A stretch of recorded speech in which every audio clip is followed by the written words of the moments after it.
So, Zelda My turn to talk. is a game.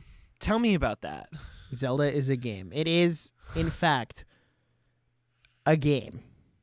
Thank you for listening to this episode. Thank you for listening to the Nerdiest Podcast. You can follow us on Instagram at Nerdiest Pod.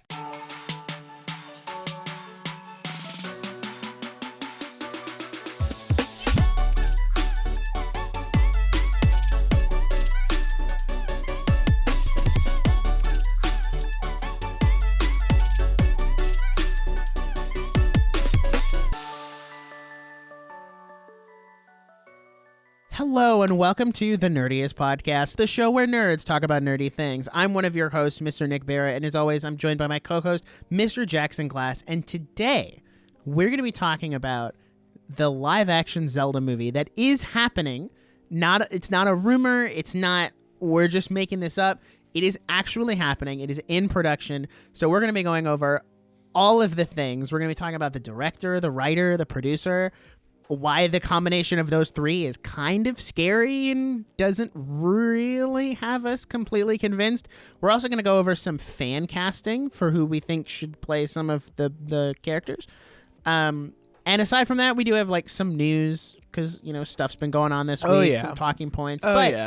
Before we get to any of that, Jackson, how you doing? Tell us what you've been watching. Gosh. So fun fact, I've not been watching anything. I checked my letterbox before this and I was like, what have I been watching? And I've watched 2 Christmas movies and that's it. So we watched Christmas with the Cranks and we watched Jingle All the Way, which are 2 they're like B-tier Christmas movies because when it's November, you don't watch like Home Alone, Elf, like Christmas Vacation. No. You save like the top tier Christmas movies for December. Right, that's in December. But if you want a soft launch, you could watch like the B tier ones. So that's kind of all I've been watching because I've been very busy working on a little project that I'm happy to say is out now. And you can go listen to it. Is my new EP, Freshman Year Part 2, is out on all platforms where you can listen to music. So if you search Jackson Glass, Glass, Freshman Year Part 2 is the new EP me and my good friend Gavin have been working on for a while.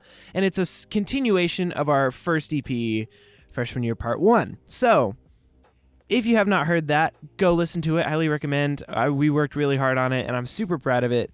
And it took over my life the last 2 weeks because there it is. It's on YouTube Music. It's on Apple Music, Spotify, it's everywhere. It's on Pandora, Amazon Music, wherever you listen to music, it's on there. So if you have not yet, go listen to Freshman Year Part 2. We worked really hard on it. So yeah, that's really all I've been up to. If you follow me on Instagram at The Glass Studios, you can see all the promo we've been doing. Man, it's been a day. It came out yesterday as time of recording. And it came out at 11 o'clock because of time zones.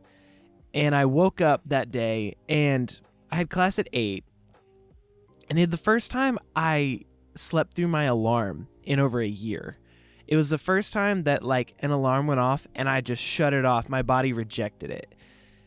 And so I had to get ready for class in 10 minutes and it was a whole thing. I ended up skipping a class, but then I ran into the professor at Starbucks where I was working, that was nice, but it was fine. Did they notice you were there? We absolutely made eye contact, and I was just like, bro, I'm sorry. I got to a point where I could feel the exhaustion to the point where I felt a little sick. I was like, do not feel well. I know how that feels. It's never good. I was like, this is the first time I've rejected an alarm in over a year. My brain is not working. We have this release party tonight and so much to do. I can't go to this class. I really don't feel well. And so after getting some more rest throughout the day, I felt a lot better. But man, that's just what I had to. You got to do what you got to do. That was not in the cards for me. And I ended up spending 3 hours editing this video anyway. But all the stuff is out there. Go listen to Freshman Year Part 2. We're really happy with it. We're going to continue the narrative as long as we possibly can. And so thank you to all who have already listened and supported. So Anyway, that's pretty much what my life has been. I'm about to go on Thanksgiving break, and I'm so freaking excited. Oh my gosh. I could not be more hype for break. I'm exhausted from everything, but everything's been going great. Very happy to be here. Mr. Nick, how was your week? I know you have a lot to say. Well, it's definitely been a week.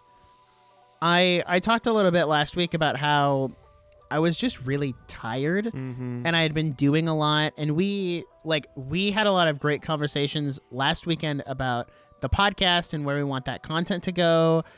And essentially at the end of that conversation, I felt like I have a lot more breathing room, because I think we were trying to overcomplicate it and really like get on the YouTube grind. And now we've found a way to stay on the YouTube grind, but simplify it so it's not eating up as much time as it was before, while hopefully still getting the same result.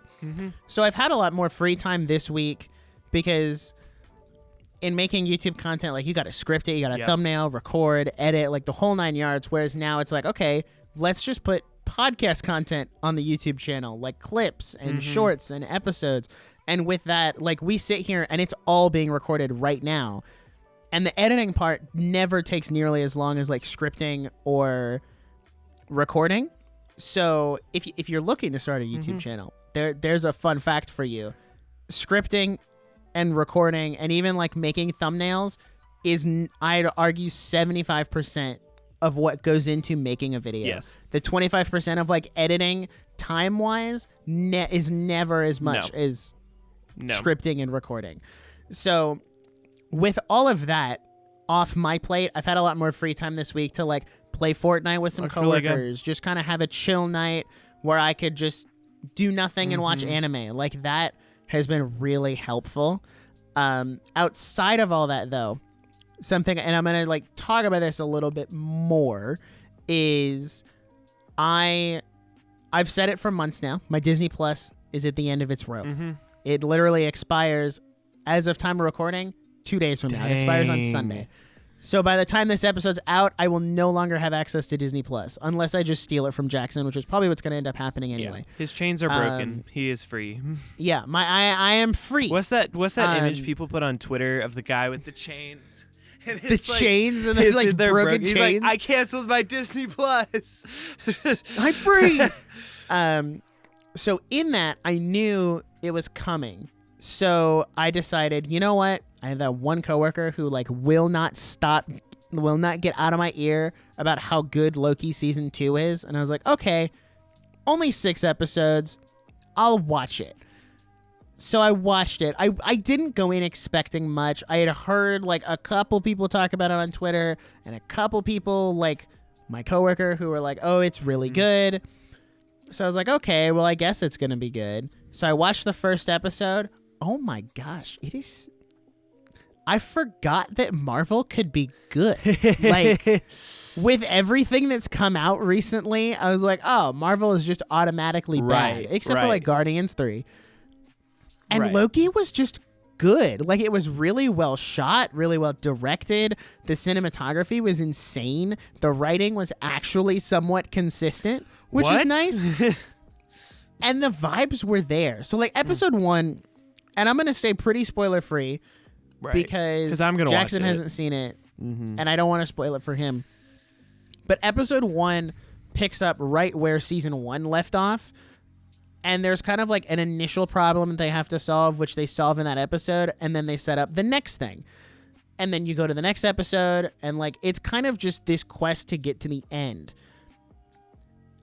And by the time you get to the end, you're like, wow, we've come full circle. Right. Like, from not just from where Loki the show started, but from where Loki the character started. Interesting. Like, this is very much a finale for his character. Interesting. And if you've seen the ending, you know why I say that.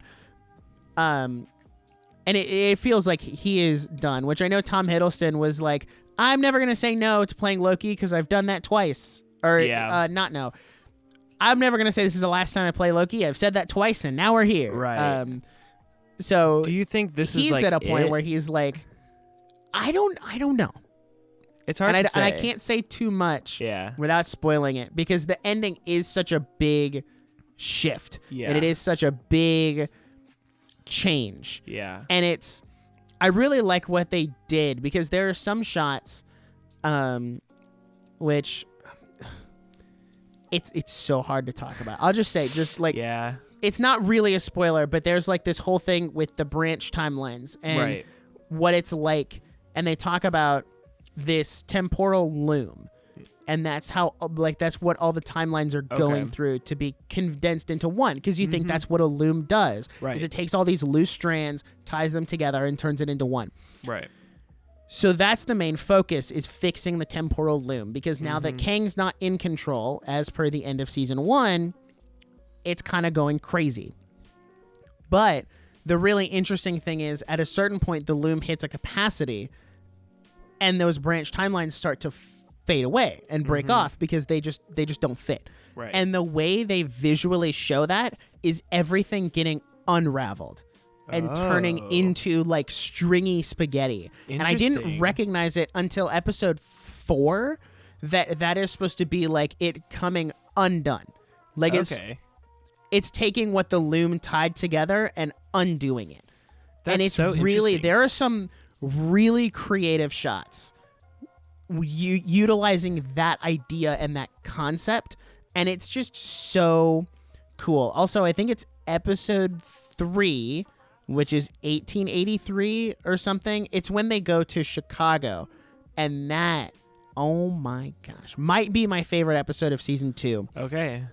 Because they go back and like the vibes of the 1800s are there, and like the music was really good, and it was like writing wise it was a really good episode.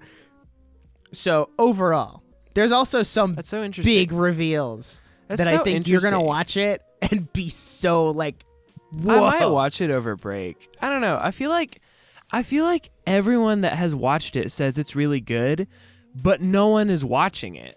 Like there's only Right. It's such a weird situation for Marvel, because they've kind of put themselves in a corner where they're like, "Hey guys, come see the Marvels," and everyone's like, "We don't want to see that crap." And they're like, "But we made Loki season 2," and it's like, "No, you made the Marvels. I don't want to see that."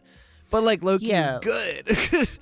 Right, like they've reached a point, and Disney as a whole is kind of in this spot where it's this project, or let me phrase it this way. Your expectation of our projects is that it's going to be bad. So the one time we put out something that's really good, you don't go see it. So they just assume that it was bad. Like Haunted Mansion. Right. Haunted Mansion was the one like good movie Actually Disney's really put out in good. a while, but nobody went and saw it because the expectation is, Yeah. oh, I'm going to get this ideology. I'm going to get this preach from Disney. It's Right. just going to be a woke fest. Like, and they've really tarnished that reputation, which makes it hard when they do put out the good stuff. And Yeah. Marvel, I think we're very close, if not already at superhero fatigue, superhero burnout, Yeah. and people are just done. But Marvel has also run into this issue of, like, to watch the Marvels, you need to have seen WandaVision, Captain Marvel, Endgame, Infinity War, and Miss Marvel. So that's 2 shows. Movies is something different. Movies are very easy. Like, okay, I can watch, Right. a movie. I can watch 2 or like, I've seen those 2. Let me just catch up on this one, and then I can. But a show is a real commitment. Like, you got to really pour into that. But So I yeah, don't know. I will put it this way. We've talked about before on this show how Loki season 2 could save Marvel. And it did not save Marvel for me personally. I don't think Loki season 2 was ever going to be able to do that. And not that's okay. single-handedly. Not single-handedly. I It's feel like it's a good direction. I think it's a good for them step. to go. Right. But it's not the saving grace that everyone expected it to. It's not, we're so back. It's like, this was really good, but it was also like, it ended right as the Marvels came out. And that like had the lowest box office opening weekend of any Marvel movie ever made. and it's just I will kinda say, like, oof. I've heard about the Marvels post-credit scene because that same coworker went and saw the Marvels, and what they're setting up there is really interesting, and it sucks that it's at the end of a really bad movie. Okay. Honestly, I might go see it. I might just cut my losses and go see it. Because I would go see it if I still had Regal Unlimited. Yeah, it's not... And I could go see it like, oh, that's my free movie this month. I might go on like a discount day, but I also want to see Wish. So I'm like, do I pay like $12 for one of them and then $5 for the other? We're covering Wish for the podcast, not the Marvels. So you should go see that. Well, I want to see both though. I don't know. I kind of want to get like a group to hate watch the Marvels. I feel like I could do some really, really good commentary in the theater for the Marvels. That's where I could test out some new material. So yeah, my point at the end of the day, Loki season 2 did not save Marvel, but it was really good. And if you have Disney Plus and you like Loki and you liked season 1, watch Loki season 2. Because it also feels like a really good stepping off point. Like, I know I said that about Guardians of the Galaxy 3, and I kind of still had this little holdout for Loki. I feel like the way they wrapped up everyone's characters, we can step off now. Yeah. I will say, I sent this to you on Twitter, I think it was the producer or the director or someone said they want to keep doing stuff in the Loki universe, but do like a Better Call Saul-esque spinoff. Oh. Where, like, if Loki is Breaking Bad, they want to do their Better Call Saul. And I'm think okay with that. With the way things end, they could do, like, a TVA show. And it could be really interesting. Especially if they keep up the same, like, time travel-y vibes and just the same, like, general aesthetic that Loki gives off. Right. And they put that in a TVA show. I think it could work really well for them. Yeah. Well, the Loki season 1 was one of the only Marvel projects I've seen that actually had like a creative direction that wasn't just superhero movie.mp4.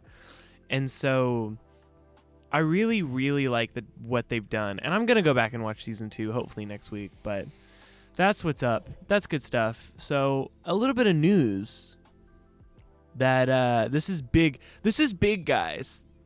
This is really big. The Zelda movie is happening. Oh my gosh. That's number one. No way. We're going to get into that later, though. That's our number one story, is the Zelda movie is happening. Technically, the story broke last week on the last episode, but I was so excited when I was writing the notes that I put it twice. Yeah, that's big I was like, deal. Just in case you weren't listening at the very beginning when I said, hey, it's happening. Yeah, here in a minute, we're going to break that down. Next up on the news, though, is we just got a trailer for the new... Is it Illumination? What's the studio? I'm going to look it up. You can keep going. So we just got a new trailer for the new Garfield movie where Chris Pratt is Garfield. And... It's Sony. Oh, it's Sony Animation? Okay, So the new Sony Animation Garfield where Chris Pratt is Garfield. And... One, I really like the animation style. I think it's a new take on Garfield that we haven't seen. It's kind of a different... It's kind of like the modernist animation style that we've been using. Wait, hold on. What was that visceral reaction? Hold on. So I'm looking through production, right? Okay, for Garfield? Yeah. So apparently... The writer is David Reynolds. Okay. Do you want to know? And he's reuniting with someone named Mark Dindal. Okay. Who is the director. Do you want to know what 2 movies they recently worked on together? Oh, gosh. What? Chicken Little. And Emperor's New Groove. Shut up. Garfield might actually be good. Hold on. Hold the phone. Wait. Yo, those are 2 of like some of the best Disney movies. What? Okay, hold on. So weird. I'm kind of in. I'm in. Like, I'm sold. And I don't know. You could make a case for like, why Chris Pratt? I'm kind of in the middle ground of like, I'm not mad that it's Chris Pratt. I'm also not like over the moon. You know, I'm kind of like, whatever, it could be Chris Pratt. I'm just like, you know, you could have picked someone else. Like, I feel like after the Mario movie, we're kind of just putting him in anything at this point. So yeah, I'm worried he's going to become like the next The Rock. Yeah. Where like he's just in everything. And it doesn't seem like that because it seems like he has made his money. So he's kind of like picking and choosing what he wants to do for fun. Yeah. Like he's like, oh, playing Garfield, that would be fun if they asked me to do it. So sure, I'll do it. Same for Mario. Like Mario, obviously he signed himself on for a franchise there. I don't know if Garfield is the same thing. I feel like that's going to be a very one and done unless it makes like $1 billion. And then they're like, Garfield 2. Electric Boogaloo. Who did the voice of that like weird live action Garfield movie? That was, I know who that was, but I don't remember. It was off Bill the top of my Murray. head. I thought it was Bill Murray. That's such a different. I remember watching a video about that movie. Ugh. That's such a different take on Garfield. But yeah, honestly, I don't know. I watched the trailer, and when I heard him talk, I think it's fine. Like, I'm not, even though it's just Chris Pratt going into a microphone and being like, the food you're about to see, or the eating you're about to see, may not be suitable for all audiences. Like, it's just Chris Pratt talking into the microphone. And I think that's okay. Yeah. Because he's done a little bit of acting for every other major role he's in. So I think it's okay to just let this one slide. Yeah. It's not overly offensive. To your point, yeah, you could have gotten someone else. And they could have done a really good job and a much different take on the character. But it is what it is. Also, don't forget, they announced Chris Pratt as Garfield like 2 weeks after he was announced as Mario. Yeah. Like, it was such a like, whiplash. I feel he's just of, like, taking Mario, over. Garfield. He's taking over. I don't know. I'm trying to think of like an alternate casting for Garfield. But I just don't. Bill Murray again? It looks What's like he doing? The new Ghostbusters movie? Get out of here. That's going to flop. Yeah, the first one did, and they somehow got a sequel. You know, but yeah, I think I don't know, because they're obviously doing like a more like air quote like plushier take on it. Like it's definitely looks like a kids movie. It kind of gives me the same vibe as the Illuminations Grinch, if that makes sense. Oh yeah, it definitely has like that, you know, younger audience look. But I don't know. It sounds like it's going to be really good, especially based on the cast. The trailer looked fine. Chris Pratt. We need more movies next year. I can't really think of any good ones off the top of my head. So we now have Garfield, and that's about it. That's all I've got right now. Everything was like done getting delayed. We're like, oh, cool, no more COVID. Like, you know, we're not delaying anymore. And then we went on strike, and like everything got delayed again. And I was like, I can't trust anything. Why can't the perpetual we keep delays of the film industry? Yeah, it's really, really bad. But moving on, if you'd like to deliver this next point. This is a big one for me. One for you. You know me, average Makoto Shinkai enjoyer. They finally, it's only been May, June, July, August, September, October, November. It's only been however many months I just counted since Suzume was in theaters for like a week, and then they took it out, and then it came back to theaters for a weekend, and then they took it out. And now it's on Crunchyroll.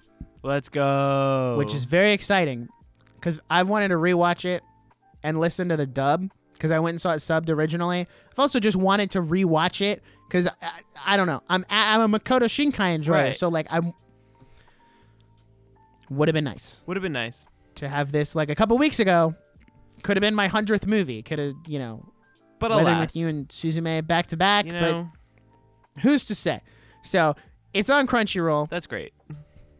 I'm gonna say this because if I say it, then we have to do it. Oh gosh, that's not. You know that's not true. You know that's not true. It is We've true. said though. plenty of things that we didn't do. So the plan right now is to do an episode on Suzume because I want to rewatch it. Jackson's never seen it. We've also been looking for a good excuse to talk about Weathering with You again. Yeah. So it seems like if you do a trilogy of like Your Name, Weathering with You, and Suzume, that's a good get out of here. It's a good like little trilogy to talk about over in an episode. That's good stuff. That's what we got. Another big one for me. Game of the Year nominations came out this week for the Game Awards. Some people were upset about certain things. I am not one of those people because The Legend of Zelda Tears of the Kingdom and Super Mario Bros. Wonder are both up for Game of the Year, which Mario Wonder getting nominated for Game of the Year was not on my 2023 bingo card. I feel it's a phenomenal game. I feel like that's not fair. Didn't it just release?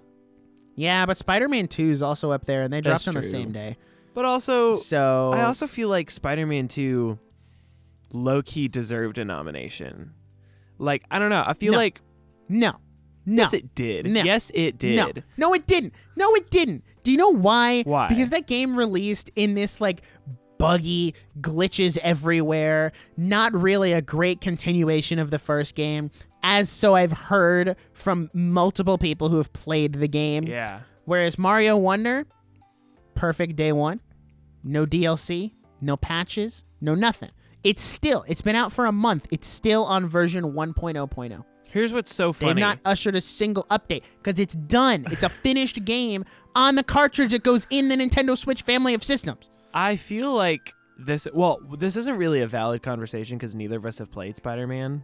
And so, what are you talking about? I can talk about things I've never done before with complete authority. Complete authority. Get out of here. I've just heard everyone I've talked to, they're like, Spider-Man 2, they're like, I 100%ed Spider-Man 2 in the first week. They're like, I loved it. I played it all day, every day. And so I'm just kind of like, oh, okay. General like voice that I've heard was that it was phenomenal. So I don't know. But honestly, I'm also going to say, hold on. Wait, what else was nominated? Hold on. It was Resident Evil 4 Remake, Alan Wake 2, Baldur's Gate 3, Tears of the Kingdom, Mario Wonder, and Spider-Man 2. Okay. Those were the 6 up for Game of the Year. All the Xbox fans were mad that they didn't include Starfield. And I was like, guys, shut up. Get out of here. What? Starfield's not good. Somebody put together a video that was like a really bad out of context clip of Mario Wonder. And they were like, this little game. And then it cuts to like the most boring footage I've ever seen of Starfield. Like Starfield as a concept is really cool. Like this open world space game. And you pick a clip in the dark of shooting bugs on the ground. Like that's not a good clip. Like you could have given Starfield a little bit more. Could have had more of a chance to work with there. Give it a shot. I will say, I'm just going to put this out there. The people who voted the Game Awards are the same ones who do video game awards. And as of right now, or not awards, but like ratings when games come out. So for Game of the Year, the lowest one on the list is Alan Wake 2 at 87. Next is Spider-Man 2 at 90. Then Mario Wonder at 92. Resident Evil 4 at 93. And Tears of the Kingdom and Baldur's Gate 3 are both at 96. Ooh. Which is exactly what I thought is it's going to be between Baldur's Gate and Tears of the Kingdom. I love Tears of the Kingdom. I don't know if you can tell. We've done 2 episodes on it. It has only been my personality for the last 4 years. It's my favorite game of all time.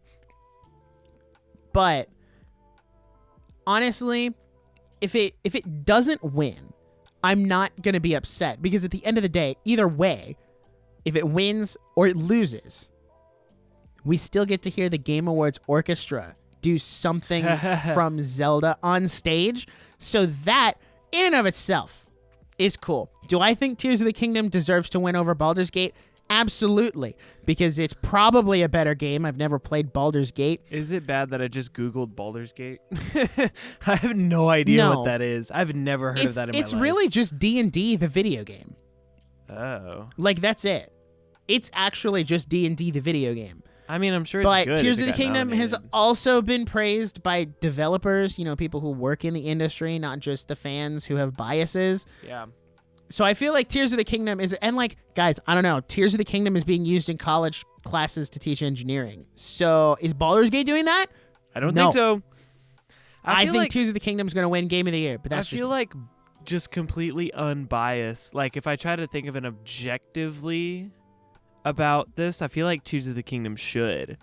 Even just looking at, like, the hype cycle of, like, people wanted Tears of the Kingdom for, like, freaking 4 years.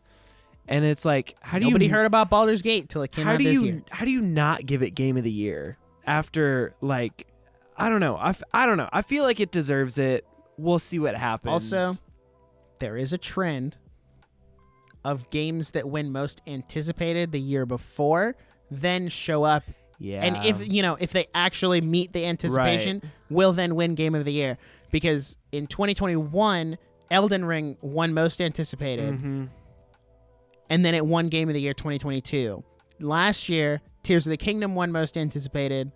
So now, following the pattern, Tears of the Kingdom would win Game of the Year. Also, think about the win that is for Nintendo. The last 2 Zelda games you put out are Game of the Year. Good for them.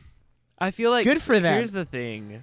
I really want to go back to Tears of the Kingdom because I haven't played a whole lot, but I've been watching my roommate. His Colin. lack of Zelda knowledge is going to come through. Gross. Stop. Don't at me like that. My roommate Colin has been playing Elden Ring, and I've been watching it, and I was like, he's like struggling with it because it's like really freaking hard, and I said, bro, Tears of the Kingdom is my Elden Ring. Like, I'm just so dumb that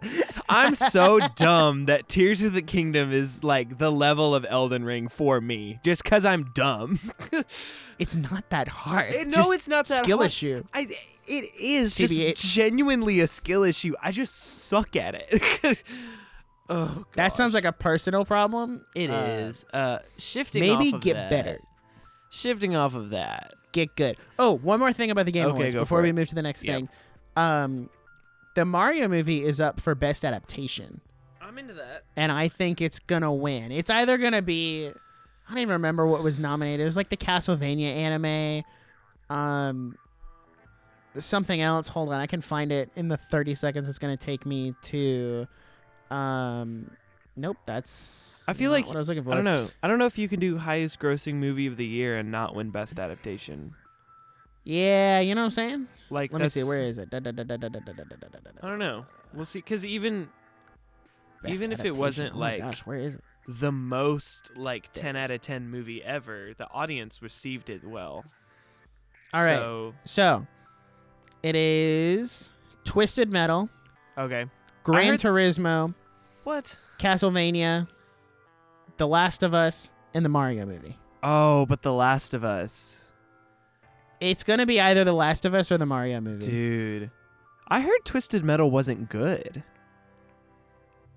I don't know. I don't know. I may have I just also think there's a missed lack that. of video game adaptations There is this year. yeah. I think The Last of Us is probably going to take it, but we will see. I don't want it to because I don't like Pedro Pascal, but that's a different What? conversation. Get out of here. All right, moving I don't on. know. He's just frustrating to listen to. like on a What personal he says level? personally, what he says personally makes it very hard to enjoy anything he's in. Even The Mandalorian? No, because it's not his face. I can deal with Okay. his voice. I just don't want to look at his face. Dang. I think he's quite a good-looking man, but No, I'm not saying he's unattractive. I'm just saying it's hard to look at his face because he's so annoying. okay. That's it. It's not that deep. It's not that complicated. I just don't want to look at his face. It's not that complicated. I just don't want to look at his face. Moving on into Disney news, boy, also here known we as go. bad news. Bob Iger. Also known as Bob Iger took the microphone again. Bob Iger. Can Bobby we stop Iger letting Bob Iger talk? in this interview on what was it? Good morning. I'm gonna look up. I'm gonna get the actual get the quote. exact quote. Essentially, he said that they're making 2 more Frozen movies. He said Frozen 3 is in the works, and I don't know, maybe Frozen 4. Who's to say? And I'm just like, bro, freaking why? Okay, Oh my here's gosh. here's the thing. So here's the quote. Frozen 3 is in the works, and there might be a Frozen 4 in the works too, but I don't have much to say about those films right now. Jen Lee, who created the original Frozen and Frozen 2, is hard at work with her team at Disney Animation on not 1, but actually 2 stories. So then the songwriters, Kristen Anderson Lopez and Robert Lopez, posted on Twitter and said, well, I've been quiet here for a while, but yeah, this. And then links to the Bob Iger quote, hashtag Frozen 3, hashtag Frozen 4. So even though it's like it's a tongue-in-cheek of like, maybe we are working on it. It's like, no, you are. Say? Like, the composers don't comment on it if they're not working on it. Like, that's just lying at that point. I have thoughts, but I want to get your thoughts first and see where you're at. Here's where I'm conflicted. I'm conflicted because I really don't want to feed remake and sequel culture. I really don't like the idea that we can't make an original story because it won't do well. That being said, I also am a Frozen fan, and the Frozen 3 would get me in a theater seat way more than an original movie would. Yeah. And so I almost have this like internal conflict of, oh, I see why you're doing this, because you're right. Like, I would go see Frozen 3 and Frozen 4, even just to know what the story continues, because I love the first 2. But I also am just like, I don't want them to just make, 5 sequels of, we need Toy Story 5, we need Frozen 5, we need The Lion King 3, we need this. Like, I want them to keep making original stuff, but until they make another good original movie, we're going to have to just deal with sequels, because they're just not, the original stuff isn't performing. Like, that's why I want to go see Wish, because I'm like, I need to know if this original thing is good. And so far, it looks okay. I can't really judge it based on the trailers. There's just not a lot there to look at. But I don't know. I'm back and forth, essentially. I'm conflicted on it. How do you feel? Okay. So when I saw this news, I think it was yesterday, I was initially very upset. I was like, oh, we don't even know anything about Frozen 3, and you're already saying you're working on a 4th one? Yeah. But then the longer I sat and thought about it, because even if you go to my Twitter, like, I posted a gif of this guy with a gun to his head, and I was like, how many more Frozens are we going to get before we do something original? And then I kind of sat yesterday and I thought about it. And as a writer, as someone who likes to tell stories, sometimes one movie isn't enough. We've seen this with, like, Star Wars. A New Hope clearly was not enough for George Lucas. One movie clearly was not enough for Lord of the Rings. One movie was clearly not enough for Spider-Verse. Like, sometimes 1 hour-and-a-half to 2 hour movie just isn't enough to tell the story you want to tell. So, the longer I thought about it, the more I thought, okay, there's a reason that we haven't seen or heard anything on Frozen 3, and they're already saying Frozen 4 is a thing. And I think it's because these movies are going to be a lot more interconnected than the first 2 Frozen movies were. Not saying the first 2 are disconnected from each other, but you can definitely tell that, like, they wrote Frozen, did not expect it to blow up in the way it did, and then said, okay, let's make another one. Whereas this is like, okay, Frozen and Frozen 2 did really good. How can we expand upon that? Because, like, I've watched the behind the scenes documentary, and, like, I've seen what the director has had to say and, like, her vision for Frozen as a story, and I don't think she would sign on to doing 2 more if she didn't have a good idea of where it's going to go. So I'm hopeful that they will take this opportunity to expand, because there is a really cool magic system that could really be fleshed out. I've always said Frozen should have a show similar to like how Tangled got a show and really fleshed out that world and really expanded the magic system in a good way that didn't feel like it betrayed the movie in any way. And that's what I want for Frozen, is this movie continuation that expands the story, expands the lore, expands the magic. Like, there are all these different directions you could go. And I know everyone looks at it as like, oh, well, their original stuff isn't doing well, so they're doing Frozen 3 and 4. And it's like, okay, but both Frozen movies made over $1 billion. Like, you don't make $1 billion and not do it again. Because that's just how capitalism works. Like, you capitalize on what people want. Now, that should never be at the expense of original things. You should be able to do both. Like, put out original movies in between Frozen 3 and Frozen 4, or 2 and 3. Like, have your wish that comes out between Frozen 3 and 4, so that you are still getting the best of both worlds there. So initially I was really against it, but now I'm like, okay, this could be good. This could work. Could also be really bad. Like, it could just nosedive in a complete opposite direction. I think there's an argument to be made. I mean, you could even say we're doing a time skip, like, right, because it's been not as long between 1 and 2 as will, I'm assuming, between 2 and 3, but you could have a time skip, and like we could be looking at Anna and Kristoff's kids, and like, what's Elsa up to now? Like, did she meet a guy and now we're dealing with Elsa's daughter who has the powers or whatever? Like, you could essentially go next generation with 3 and 4 and do something completely different. There's also a world where it gets tied to Tangled, because Tangled is in the same universe. Right. We know that. So the magic system in Tangled, how does that interact with Frozen? The Disney Princess Multiverse is opening, I'm just guys. saying, oh it would be really cool. This is crazy. Please don't do that. Oh my gosh. And there's another thing to say. There's a difference between continuing something like Frozen and doing a Frozen 3 and 4, as opposed to like Toy Story 5.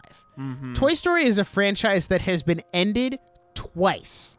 It was ended with 3, it was ended with 4, and now they're doing 5. And it's like getting rid of that perfect ending that you set. Frozen 2 had a very open-ended ending. Like, it was an ending, but it wouldn't feel too unnatural to do something in that universe again. Because there's still a lot to explore. There really is, especially in the second one. They opened up a lot of like the history of like Arendelle and the history of the magic and the history of the characters, and they just added a lot to like, there's just a lot of the world to explore. And so I like that point of like, this is one of their few stories that it could make sense to keep going. And it's like, it could be, honestly, I haven't been disappointed by a Frozen movie yet. So you know, the music is always banging. Like, Idina Menzel, go crazy. Like, pop off, I guess. Like, I don't know. I'm not too mad. That's what I'm saying. I don't like sequel and reboot culture, but I'm not too mad about this one. So could be good. We'll see what happens. Listen, I'll take Frozen 3 and 4 over another live-action remake any day. Same. I would rather have 10 Frozen movies than a live-action Moana and Princess and the Frog and Tangled. Like, give me 10 Frozens before you give me another live-action remake, because at least Frozen adds something. Right. At least it's somewhat original, you know? Yeah. Like, the remakes are just... They're just not. No, please, stop. Oh, gosh. Enough. Well, we're going to talk about Speaking the Zelda of live-action movie remakes. here in a second. Well, it's not really a live-action remake. But before we go into our live-action remake, I just, we're talking about It's not a this. remake. We're talking about. Sorry, before we go into the live action Zelda movie, I just, we talk about, streaming services and how streaming services we're kind of screwed, and live action remakes, and it's like, why can't we just fund the projects that we actually want to see? That would be great. Guess what? You can't. I can? You can. And that's where the sponsor of today's episode comes in, Lure.tv. That's LOOR.tv. Now, way. Lure... Tell me how. How can I do All right. it? Now, Lure is a fundraising platform, but it's also a streaming platform, right? All right? What? So, they are building a streaming platform one subscriber at a time. And Lure is a streaming platform that allows monthly subscribers to spend their monthly currency on the platform called loot. Now, you can use this loot to fund independent projects on the platform that you want to see. So, but if you want to give a little extra to the creators that you want to see, you can pay a little more and just give them what you want. So, you get to fund the shows that you want to see rather than letting Netflix spend your subscription on whatever they want. And you can fund shows through Loot, which gets refreshed every Tuesday. So every week you get new loot, and you can give it to the shows that you want to see funded. You can also buy extra loot, and just so you know, Lure has already raised over $80,000 for independent filmmakers. That's crazy. What? So if you want to take down big business, and fund what Holly wouldn't, go to Lure.tv and use code NERDPOD, that's NERDPOD, to sign up for Lure, and you can actually help us, other independent creators, us, in the process. That's Lure.tv. Go fund what Holly wouldn't. That was actually a really solid pitch. I'm proud of you. Thank you. You did a lot better than I did last week. Really? I feel like I was reading the notes the whole time. I forgot last week. I forgot to spell it out. And I was listening back to it as I was editing. I was like, oh, no, I forgot to spell out the sponsor. So if you're an audio-only listener and you just look it up, you would spell lore the way you would expect to spell lore, and it wouldn't pop up. Gavin just texted me, and he said, fund what Holly wouldn't, ha, ha, ha, ha. Yeah, it's actually a really solid tagline. Because Hollywood has a tendency to fund stuff like Frozen 3 and 4 and 5. That's what I'm saying. So yeah, listen, it's not to decry Disney. We love Disney, obviously. Right. I'm going to Disney World next year, but it is an option, and it is a somewhat. Actually, I'm not going to say somewhat. It is and has proven to be a much more successful streaming model, because that $80,000 doesn't come from just subscriptions. That comes from people buying loot to fund the shows that they want. It's extra stuff. It's like buying V-Bucks in Fortnite. Like, yeah, you can play Fortnite without buying anything else, but you got to get your V-Bucks. But you can have a better experience. And that's what loot is. So that's where that $80,000 comes from, and that is just people wanting something different. And that is what it comes down to. So. Yeah. So pitch aside, we honestly really believe in the message of Lure. We really love what they're doing. We love a lot of their content and so we're really glad that they're sponsoring the show and that we get to support them and they get to support us. And so go use code NERDPOD and you can help us and them. We really believe in their message. So Zelda, my turn to talk, is a game. Tell me about that. Zelda is a game. It is, in fact, a game. Thank you for listening to this episode. Thank you for listening to the Nerdiest Podcast. You can follow us on Instagram at Nerdiest Pod. Just stop there, like that's the end of the episode.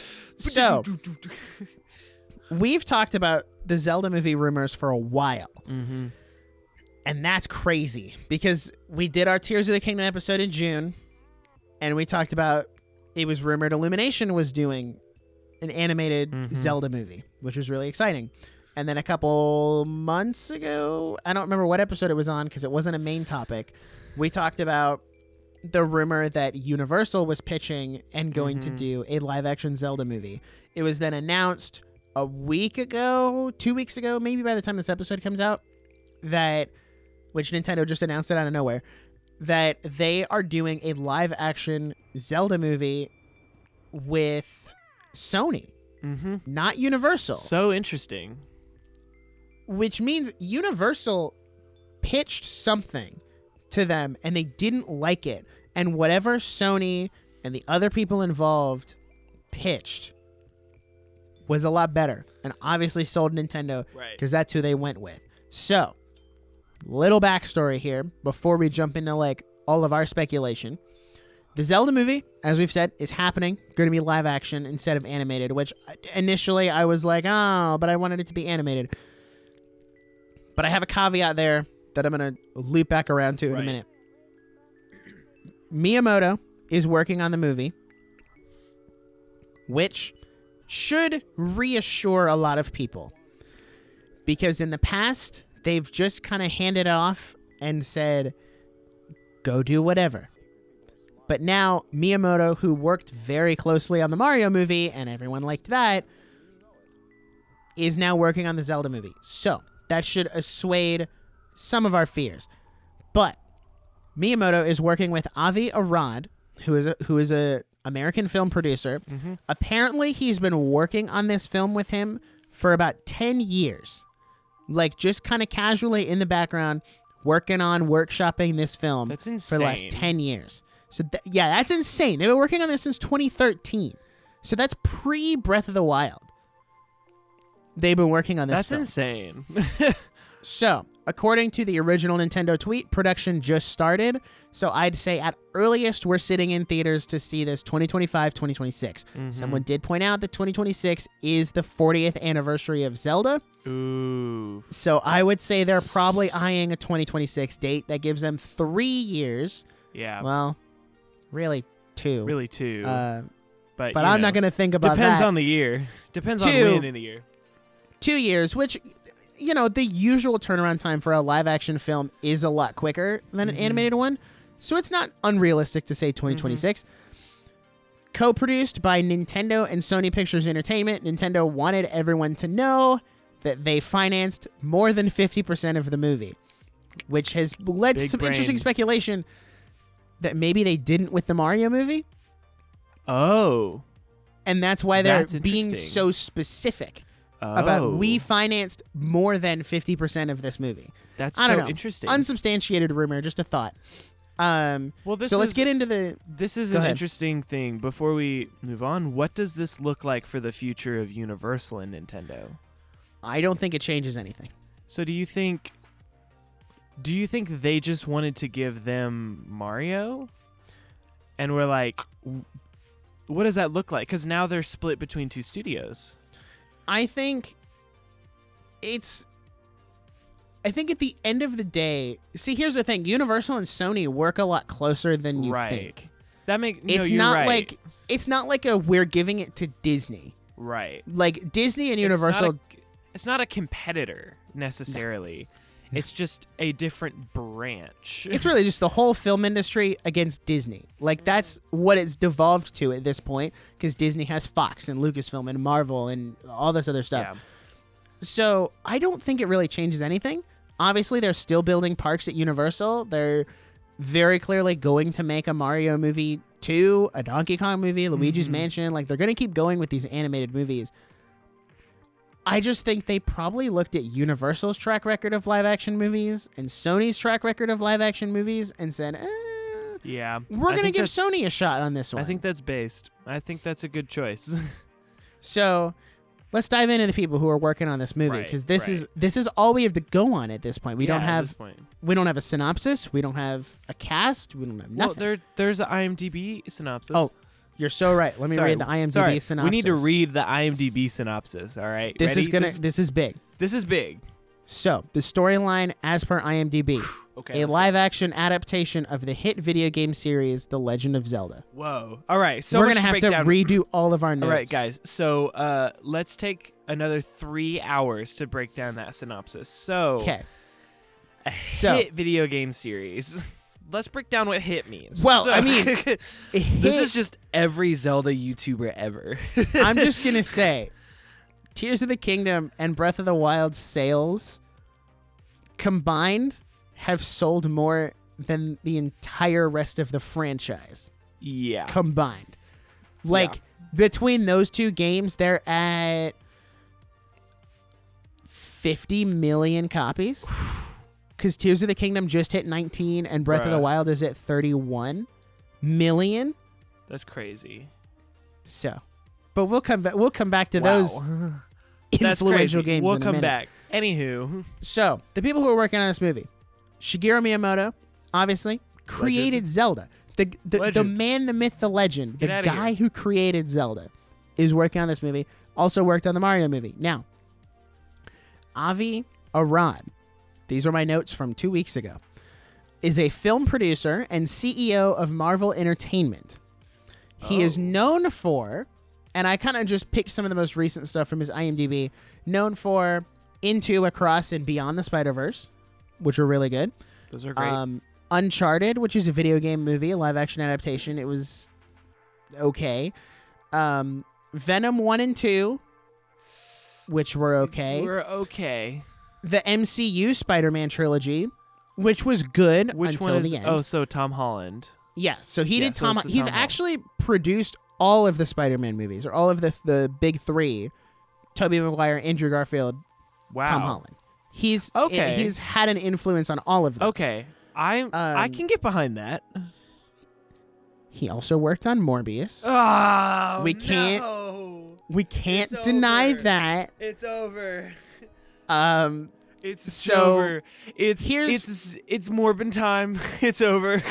Here's something I'm gonna say this now, and I recently guested on the Nintendo Prime podcast to talk about the Zelda Shout movie when out. this was first dropped, and you can go listen to that episode. It was a great conversation, and something that he brought up was that you don't look at the best and the worst that someone's done. You look at the median. What is the average of those things? Is looking across Avi Arad's projects, are they mostly good? Are they mostly bad? What is the average? Same for the writer and the director. Don't look at their best and their worst and say, well, it's going to be one of those. It could end somewhere in the middle. Right. I'm also going to say the writer and director have not done a lot recently. Well, the director hasn't done a lot recently. So they could have improved a lot. It's probably because he worked on this for 10 years. Right. And I don't think Nintendo would have picked them or Sony would have picked them if they didn't have a solid pitch. Like, you don't just pick a writer based off their past work. Like, they have to impress you with something. So whatever the vision of this movie is from the writer and the director is what Nintendo liked and ended up going with. So just let's keep that in mind as we keep going, especially with the writer, which is the hardest part for me.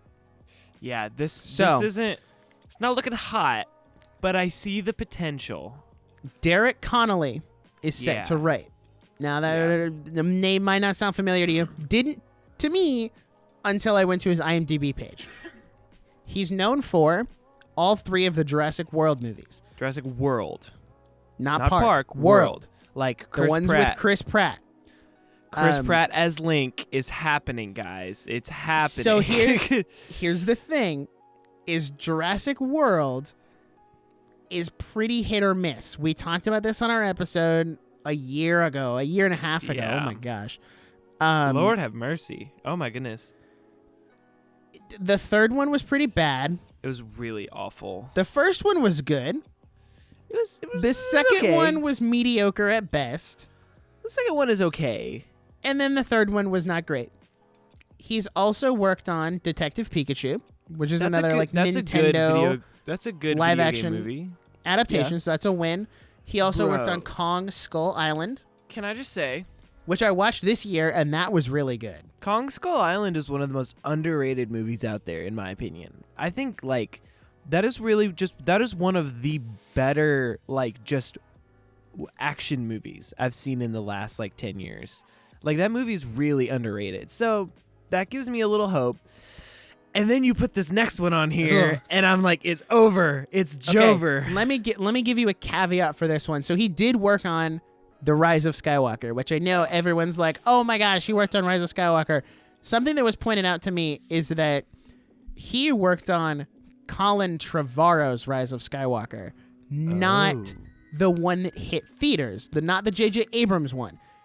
Because if you can't tell, based on Jurassic World 1 through 3, he works very closely with Colin Trevorrow. Yeah. But because they did use some of what he wrote for the Colin Trevorrow one in the J.J. Abrams version, they had to keep his credit. So he has a credit, which sucks because there's no clarification there. Because I initially saw it and I was like, oh, he wrote the worst Star Wars movie ever? Right. It's over. Like, yeah.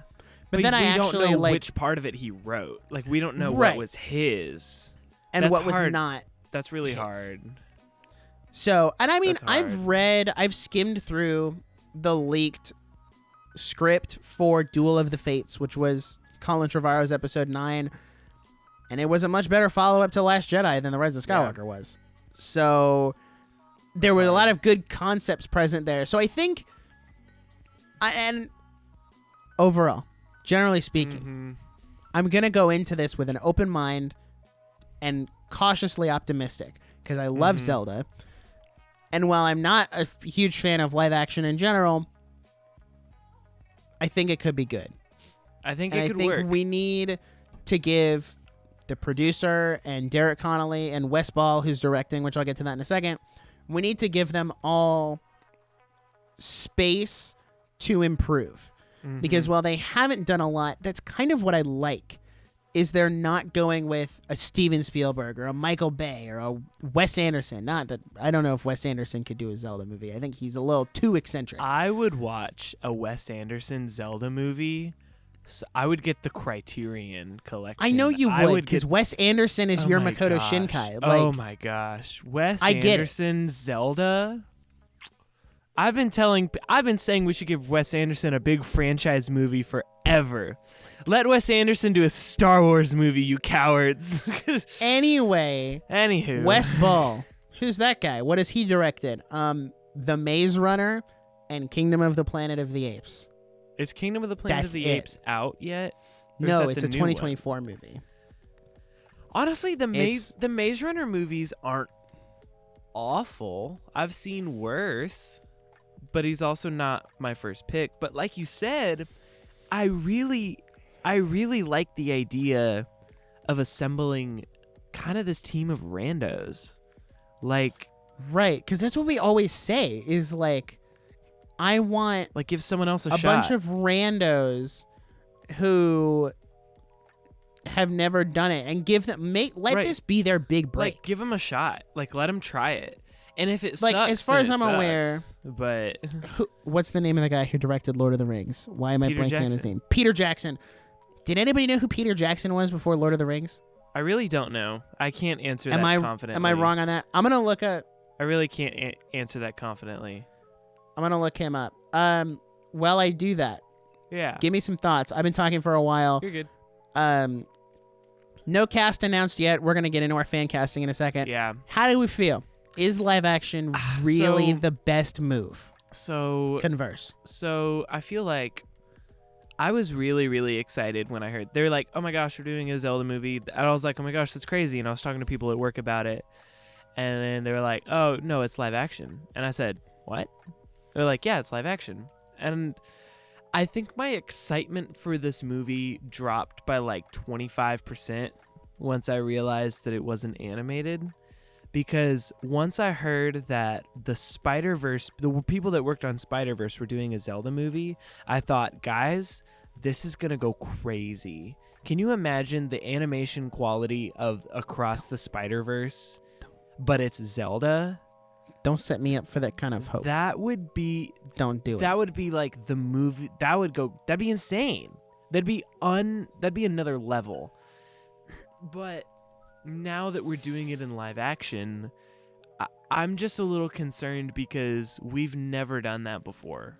You know? Like, even Mario we've done in live action before. Like, the Super Mario Brothers Super Show was partially live action.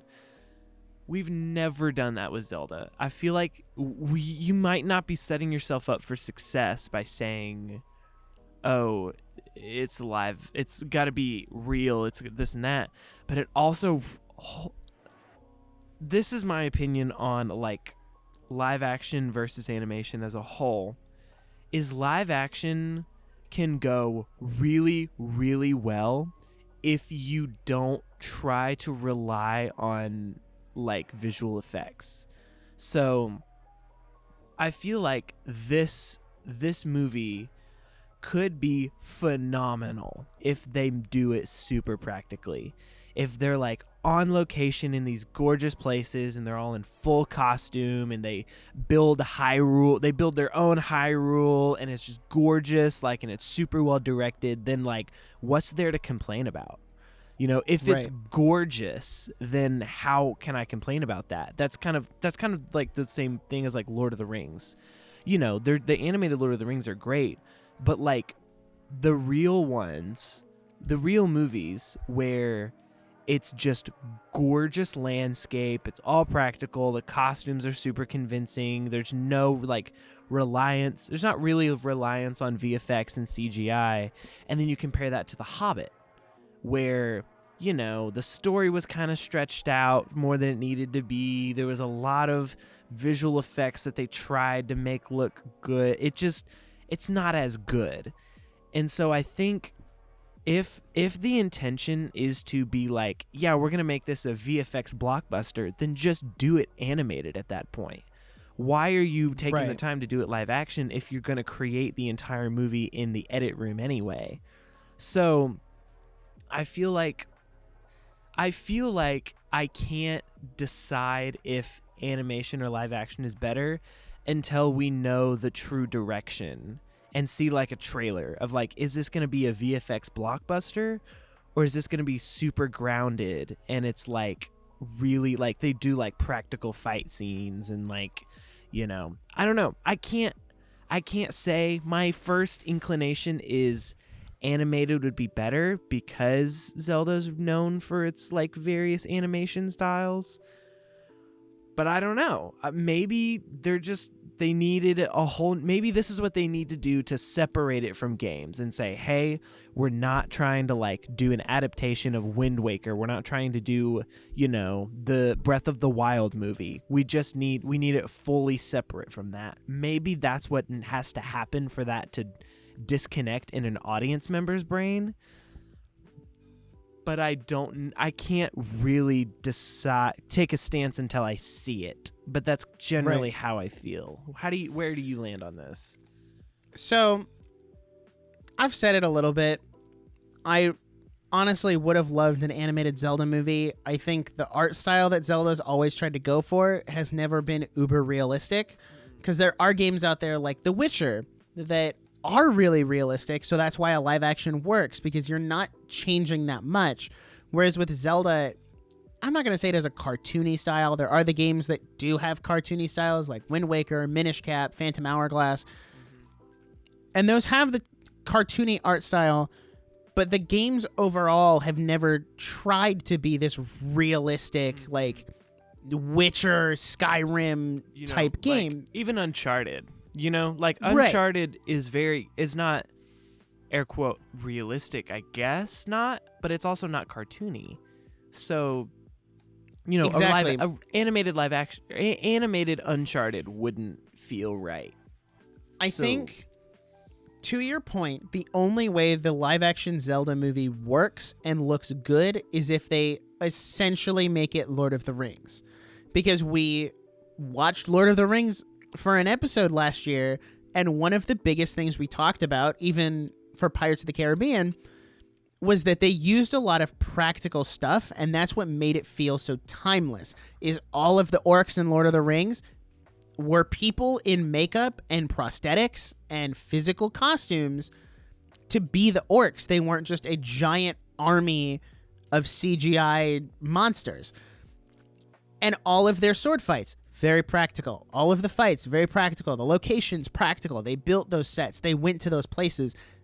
That is the kind of dedication I expect from a Zelda movie, is physically building sets, physically going to locations, like teaching whoever plays Link how to sword fight, having physical sword fights that have real choreography and not just we're swinging swords around.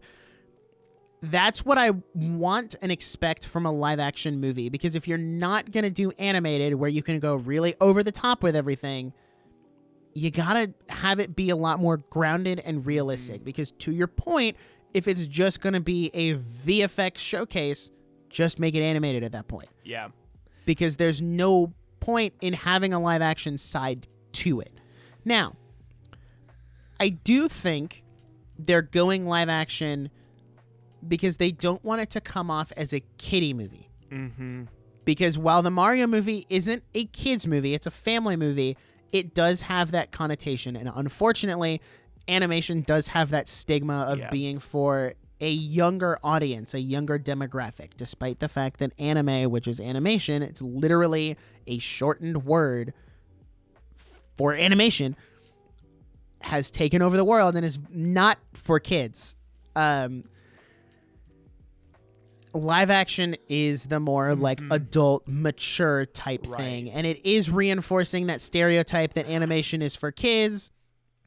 And while I don't personally ascribe to that, I know Jackson doesn't personally ascribe to that, I can acknowledge that that's why they're doing it, or at least part of why they're doing it. I think Miyamoto has probably had a vision, and as a creative person, I'm not one to step on that vision, because I have my own stuff that I've written, and I have a very clear vision in my head of how that's supposed to look, so I couldn't imagine people on the internet telling me that my vision, the one who created this thing, is wrong. Right.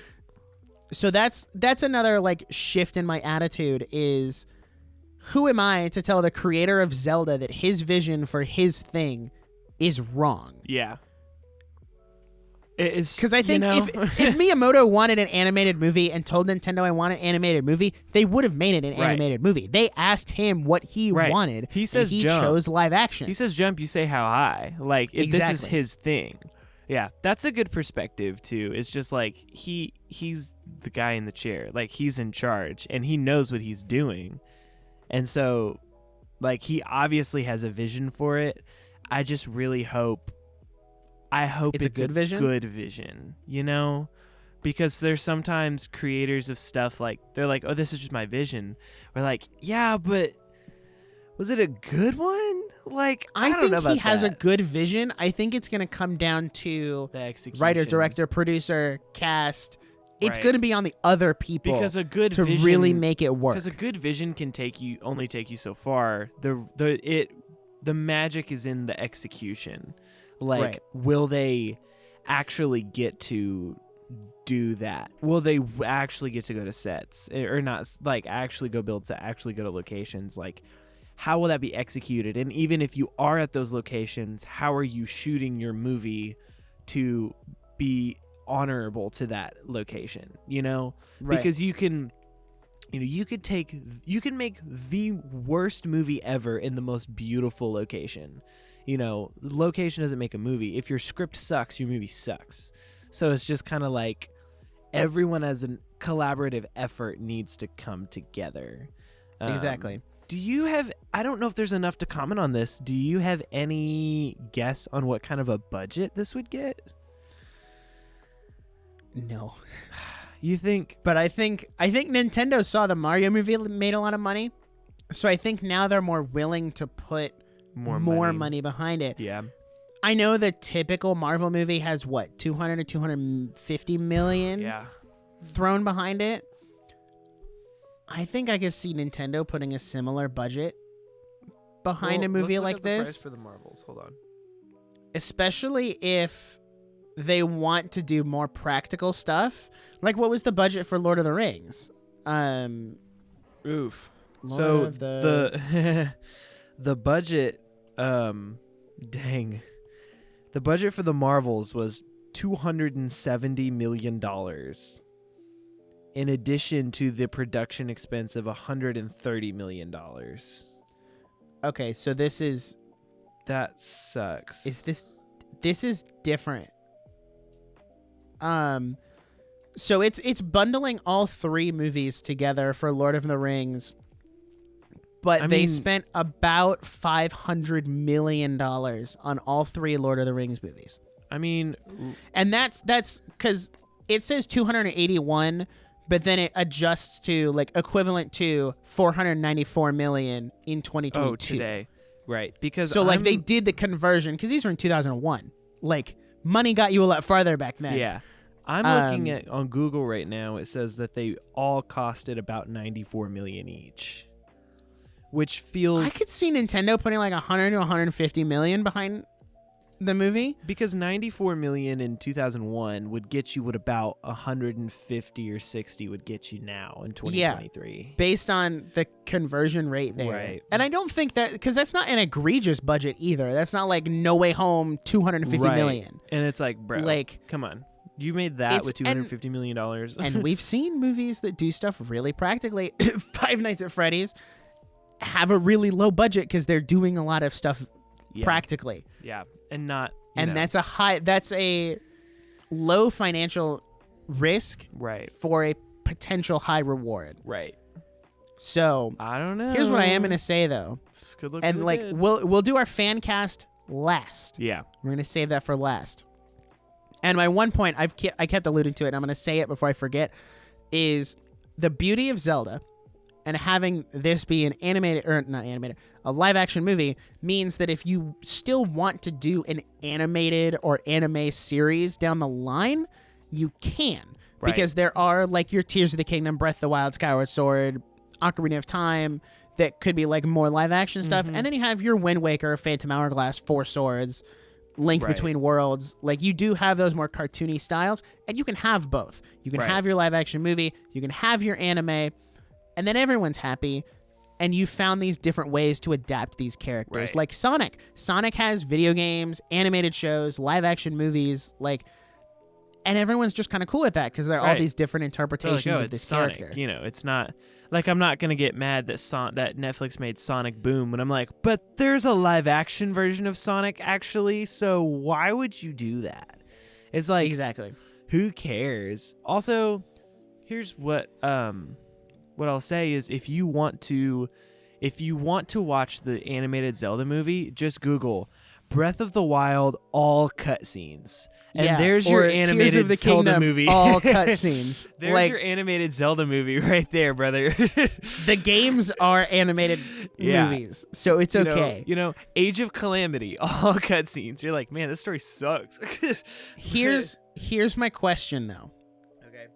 Should this be, and I'll probably have more to say about this since I've played more games. Right. Should this be an original story or based on a game? Now, let's put the caveat out there. Most of the recent successful video game adaptations, and I'm looking at Mario, Sonic, FNAF. Well, we've talked about FNAF. Debatably so. Arcane, the animated series, have all taken this idea of having the world and telling a story in that world as opposed to adapting a game one for one, because it is very hard to take a game that you play and essentially take out the narrative and put that in, because the narrative does have a certain level of interactivity that you just can't get in a movie, which is kind of where video game adaptations had been stumbling until recently. Yeah. So, with that being said, what are your thoughts? Original story or based on a game? I think that, like you said, doing a game adaptation would be hard. I think, like, say you choose, I don't know, Twilight Princess, Skyward Sword, you know. Now you just made the Skyward Sword movie when they want to make the Zelda movie. Where also the Zelda timeline is so freaking complicated. I think that's so true. Remove it entirely. Like, just say we don't, like, this isn't part of the timeline. Like, this is just, you know, it's a Zelda thing. Like, don't think about it too hard. I think it needs to rely on one game, but not be afraid to make its own story. And so it's kind of like I knew that the FNAF movie wasn't going to just be, based on FNAF 1. Or the Mario movie is not just going to be the story of New Super Mario Bros. Like, that's not happening.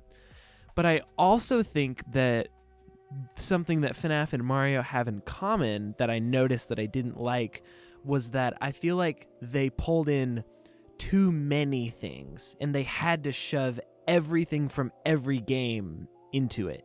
So like the Mario movie, I really liked the Mario movie, but also like in one movie they did like the regular, like the original Mario world, they did Mario Kart, they did Smash Bros, and so it's just kind of like they shoved it all in there almost as for you to be like, hey look, that's like Mario Kart, hey look, that's like Smash. And the FNAF movie did this too. You're like, oh look, there's William Afton, there's the Golden Freddy, there's this and that, and that's fine, I guess, but it really, when you cram all of that in there, you're really making your story so much more compressed, when the goal of all of these, from what I've seen, is to franchise. They really want to do like 3, 5, 8, I don't know, movies out of these things. So I'm like, okay, you already did Mario Kart. Are you going to do it again? Like, you already did Smash. Are you going to do it again? So like, what I want from Zelda is, say, this is the Zelda movie, and we're going to loosely base our story off of Twilight Princess, Wind Waker, whatever. Choose one and say, we're going to loosely base it on this, but we're not going to stick to it too intensely, because Zelda is way too big of a universe to cram everything into one movie. And I'm kind of worried that might be what they do. They're like, oh, there's that guy and that guy and this guy and this, and it's just becomes a cameo fest of like how many IP characters can we shove into like 2 hours, and when in reality we want a solid story from that instead. So that's kind of where I'm at. That's a very roundabout way to answer that question, but that's kind of where I'm at. No, that's a really good answer, because you fully answered the question. And I'm in a similar boat where I'm like, I don't want Ocarina of Time the movie. I don't want Breath of the Wild the movie, because to your point, there is a lot there. I think something that you didn't mention that would come from adapting one game is you now not only have the expectation and the pressure of making a Zelda movie, flat out. Right. You already have a bare minimum level of expectation. Now put adapting a game on top of that, because most of the Zelda games, or at least any of the ones they would consider adapting, are very beloved. Ocarina of Time, Twilight Princess, Skyward Sword, Breath of the Wild, Tears of the Kingdom, like any of those games that they would consider adapting, now your expectation is up here. Mm-hmm. Which is arguably more than the initial expectation of just making a Zelda movie. Mm-hmm. And I think they have to get away from that. Otherwise, they're screwed. Yeah. If they come out and say, we're doing Ocarina of Time, the movie, it's over. It's over. Like, it's dead on arrival. It's over before it even started, because everyone in their head has this idea of what an Ocarina of Time movie should look like, or Ocarina of Time meant so much to me in my childhood. Like, just don't even touch that. Right. But like you said, pull from it. Pick one game to rely on and have that be your framework. So if you want to do like Skyward Sword, this is the beginning of the timeline. Mm-hmm. We're going to tell the origin of all these things, and that's your first movie? Sure. Let's do that. Right. But don't adapt Skyward Sword one for one. You can have like, oh, throughout this movie, we're going to craft the Master Sword. And by the time you get to the end of the movie, now it's this perfect weapon that's ready to fight the big bad Ganondorf or whoever. But still be an original story. That is what I want above all else, is that they have this original story that feels different from a game. If I wanted a Zelda game story, I'd just play a Zelda game. That's what I'm saying. It can't be a game story. Different. It can't be a game story because it's not a game. That's where a lot of these video game adaptations get screwed. They're like, we need to do the game story. And it's like, well, Yes, but no, because you have to acknowledge there's a difference in your medium. You know, this Breath of the Wild story does not work as a movie because it relies as a game so much on you going and exploring it based on your choices. You get to choose where it goes, and a movie, you lose that control. And so, you know, it just doesn't work. And you're like, oh, are you going to do 2 hours where you go fight 4 divine beasts, and then you go do 200 side quests and, you know, 100 and something shrines, and then go find 400 Korok seeds, and then Korok We've gone over whatever. We've gone over this. And you're going to go fight everyone again for the Master Cycle 0. You're going to go build a house. You're going to go build Terrytown. Like, there's so much there. Like, you can't do that. And you have to understand there's a difference in the medium. And so we will see what happens. I'd like to make a pitch to you here. Okay, let me hear it. Because I have an idea in my head of where they could go with this movie. Okay. And this is going to go into my next point, which is my last point before we get into our fan cast, is could this be our modern day Lord of the Rings trilogy? Ooh. Okay? Hear me out. Implying Lord of the Rings is not modern. Well, I mean, like, we haven't got any medieval movie on par with that. That's one thing I'm really excited about, is we haven't gotten a, like, good... And maybe I'm just missing some movies. Mm-hmm. Correct me in the comments or whatever. But I feel like we haven't gotten a good medieval movie, live action or animated, since Lord of the Rings. Like, we've had a couple, like, pop-ups here and there, but no, like, substantial knight fighting the dragon and, like, saving the princess. Like, none of that in a long time. Now, Ridley Scott will come in and say, well, I made The Last Duel, but people are too obsessed with their I don't want to watch a movie about sexual assault, my friend. I'm okay. I like the setting, but that's not the story I want out of it. No. It was a good movie. I'm not going to say it was a bad movie. It was a movie that I watched, and it was enjoyable to an extent. Right. So, here's my pitch for the live-action Zelda trilogy. Okay? So we start in the first movie, and we get a flashback. We get our lore dump, a la Lord of the Rings, where they give you a very bare bones, basic explanation of here's the things you need to know before we drop you in the present day. And with that, you can say, hey, there's this really evil guy who's really strong. His name is Ganondorf. And in the past, he launched a war against Hyrule. And then we sealed him away because he's such a bad guy. And if he were to get out, that would be bad. So, to keep everyone safe, we've got Princess Zelda, who's got the powers of the goddess, and then we've got her chosen hero who can wield the Master Sword. It was actually a past version of these people who sealed Ganondorf in the first place. Now we get to the present day. We've had all of that pre-established. And the first movie is really just setting everything up, which sounds bad because that's my biggest criticism of Fellowship of the Ring. Right. Is it's boring because it sets everything up. But it's necessary. But let me like continue, because at some point in this movie you have to get Link from his humble beginnings to meeting Zelda and going on a quest, because I don't think they're going to fall into the typical trap, if you will, of Zelda being the damsel in distress, which, to be fair, she's never been a damsel in distress in the same way that Princess Peach has.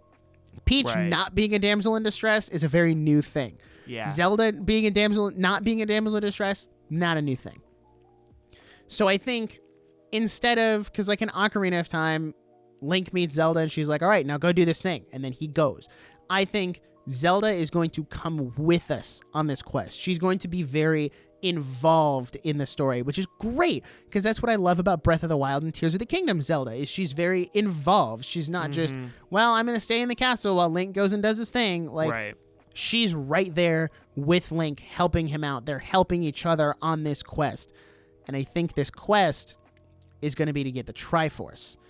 And you have your 3 separate pieces of the Triforce, because for those who don't know, the Triforce, when put together, is a source of ultimate power and can grant anyone any one wish. That's like the thing. Mm-hmm. So I think you have the Triforce, it's separated out, and Zelda's like, hey, there are some evil people who are trying to resurrect Ganondorf or unseal him, and if he gets the Triforce, that's going to be bad. So we need to go find the Triforce and wish for Ganondorf to be eradicated or whatever. So her and Link and maybe some other side characters are going on this quest, and that's like, we're halfway through the first movie. Then you find out you got Ganondorf's minions who are trying to bring him back. Right. Because there have been a whole slew of like Zelda side villains who never really got spotlight, and this is a great time to bring them in or give them something original. Right. So they come in, they're trying to find the Triforce. Obviously, naturally, they come in conflict with Link and Zelda. First movie, we find the first piece of the Triforce of Wisdom, which would be Zelda's piece. So she gets that. It's the end of the first movie. Now we got to go find the Triforce of Courage, because that's Link's. Second movie, continuing this quest, the enemy is ramping up. We find the Triforce of Courage. We get the Master Sword. But at some point through there, the villain is like, aha, but now I've kidnapped Zelda, and I'm going to have her revive Ganondorf, or something like that. Mm-hmm. And the Master Sword is broken, or Link is broken, or something like that. Kind of like Empire Strikes Back. It's the very usual, like, this is the midpoint. All hope seems lost. The villain is on the up and up. Or you could even end the second movie with, hey, Ganondorf is here. Here's what he I got say. Resurrected. Here, I'm going to interject here. I'm going to say, a la, the Hobbit movies are not good, but the end of Desolation of Smaug goes crazy. True. Where he just gets out, and then he's like, what have we done? And then it ends. And that's the end. The end of movie 2 is Ganondorf resurrecting, and then it ends, and you're like, what the heck, man? What do we do now? What are we doing now? And then the third movie is like this great war of like Ganondorf and his evil minions versus all of Hyrule, and like Link and Zelda are there, and they're going in this great clash, and then he beat the bad guy and it's over. Now, that was a trilogy. Right. Do you really think they're going to try to smash all this in one movie? Probably. I know, it's so unfortunate. I'm like, Historic. I come up with this really solid pitch for like a trilogy of movies, and they're going to take all that and they're going to smash it into a 2-hour movie. It's going to be so sad. It's going to be great. I don't know. I feel like they will take a little bit of inspiration from Lord of the Rings. I hope that they do. And here's what I think.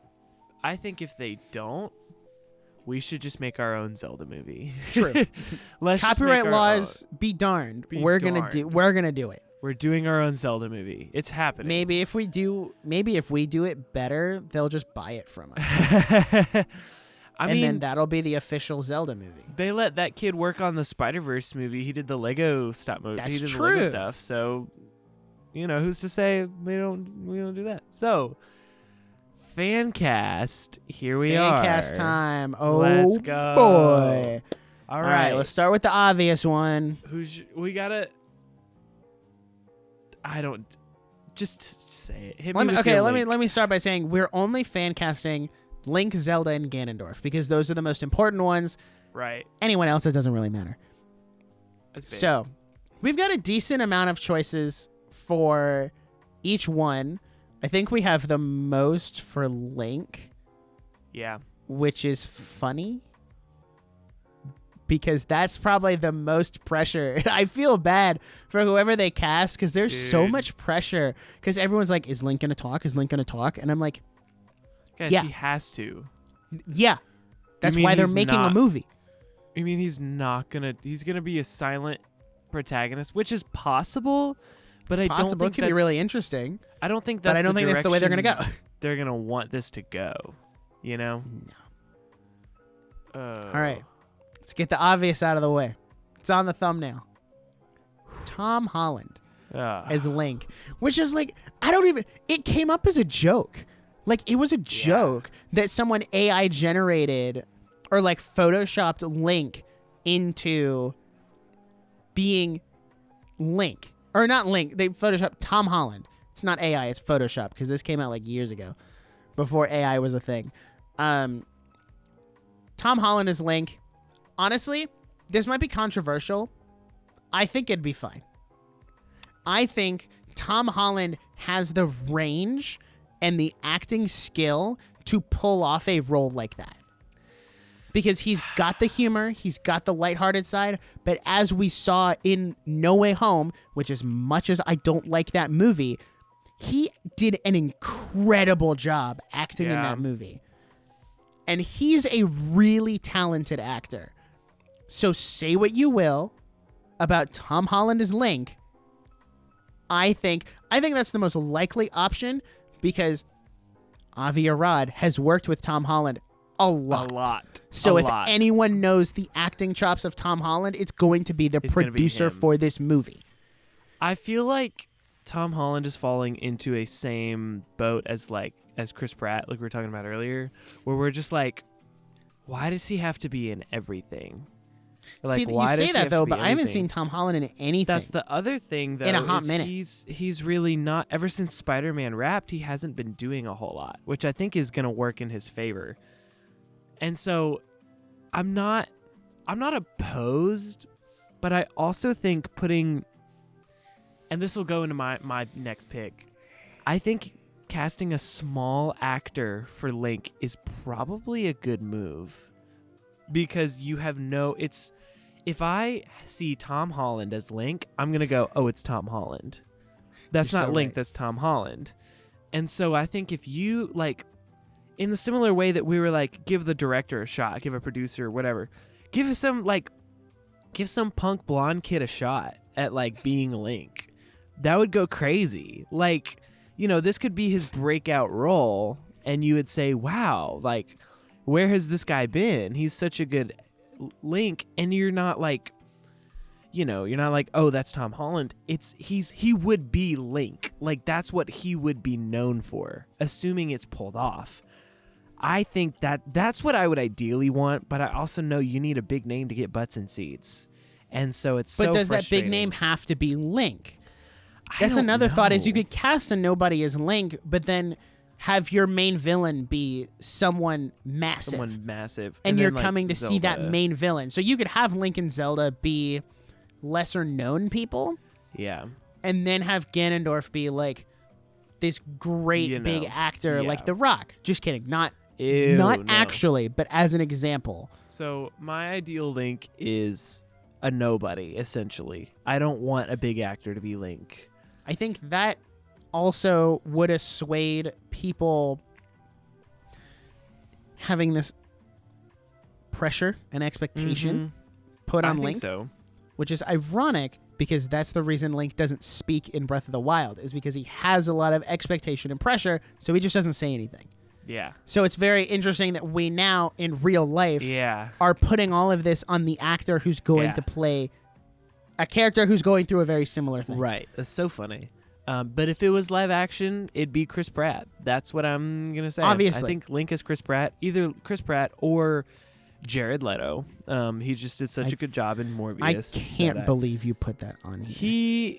The director has worked, the producer, he worked on Morbius. He did. I can't say it's out of the question, and I think it would be absolutely horrendous, and I don't want it. I can't believe you put that on there. I just even as a joke. Also, here's the reality. As long as it's anyone but freaking Timothy Chalamet, I don't freaking care. True. Not Timothy Chalamet, please. Literally, I would rather anyone but him. I would rather it be Jack Black before it's Timothy Chalamet. I don't care. Anyone but Timothy Chalamet. Jack Black is Ganondorf. He said, it just. I'm sorry. I cannot stand Timothy Chalamet. And if they put him as Link, I will revolt.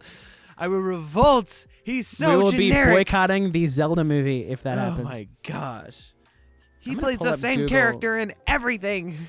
Because I'm gonna need to. I'm gonna need to look up. I'm gonna need to Google some of these people gosh. Yeah. as we're going because I forgot what they looked like. So We spent like 45 minutes before this episode building putting this. together this list, and I've already forgotten what half of them look like. So my first like serious pick though, like for real, is Tommy Brody Sangster, and if he's not huge, if you don't know who he is. He was the little blonde guy from The Maze Runner. He's like 35, whatever. I don't know. Work on. Which the director worked on. And I'm just saying, he is like 30 something, but he looks like he's like 15. He's like super young. He was in Nanny McPhee. He was the little blonde kid. I think he could work really well because he's smaller. There'd be less expectation. Also, think about Austin Butler in the Elvis movie. Like, he was a pretty small actor. Like, no one really was like, oh my gosh, Austin Butler. He killed it as Elvis, and there was like very little expectation on him.